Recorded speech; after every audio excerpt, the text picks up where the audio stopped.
मित्रांनो, कृषी धन न्यूजमध्ये आपले स्वागत आहे. आपण या व्हिडिओमध्ये बघणार आहोत 3 मे 2026चे सोयाबीनचे बाजारभाव. सोयाबीनच्या दरामध्ये सध्या खूपच प्रमाणात वाढ झालेली आहे. मित्रांनो, ज्यांच्याकडे सोयाबीन असेल तर त्यांनी आता मार्केटमध्ये विकायला काही हरकत नसून त्यांनी आपली सोयाबीन मार्केटमध्ये विकण्यासाठी आणावी. चला तर बघूया आजचे सोयाबीनचे दर. हिंगोली आवक आहे 550 क्विंटल, कमीत कमी दर 5,500, जास्तीत जास्त दर 6,200, सर्वसाधारण दर 5,850.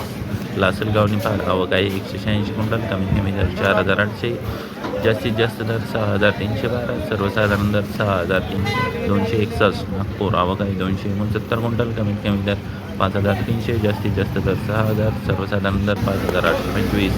जालना आवक आहे 1,884 क्विंटल, कमीत कमी दर 4,700, जास्तीत जास्त दर 7,000, सर्वसाधारण दर 6,100. अकोला आवक आहे 1,709 क्विंटल, कमीत कमी दर 5,865, जास्तीत जास्त दर 6,155, सर्वसाधारण दर 6,075.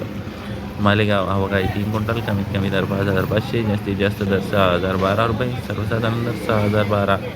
हिंगणघाट आवक आहे 1,760 क्विंटल, कमीत कमी दर 3,600, जास्तीत जास्त दर 6,451, सर्वसाधारण दर 5,860.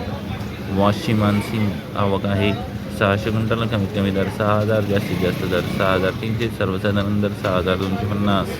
उमरखेड आवक आहे 498 क्विंटल, कमीत कमी दर 5,400, जास्तीत जास्त दर 6,460, सर्वसाधारण दर 5,930. भोकरदन आवक आहे 5 क्विंटल, कमीत कमी दर 5,600, जास्तीत जास्त दर 5,700, सर्वसाधारण दर 5,650. हिंगोली खानगाव नाका आवक आहे 95 क्विंटल, कमीत कमी दर 5,900, जास्तीत जास्त दर 6,000, सर्वसाधारण दर 5,950. जिंतूर आवक आहे 83 क्विंटल, कमीत कमी दर 6,160, जास्तीत जास्त दर 6,199, सर्वसाधारण दर 6,105 रुपये. जामखेड आवक आहे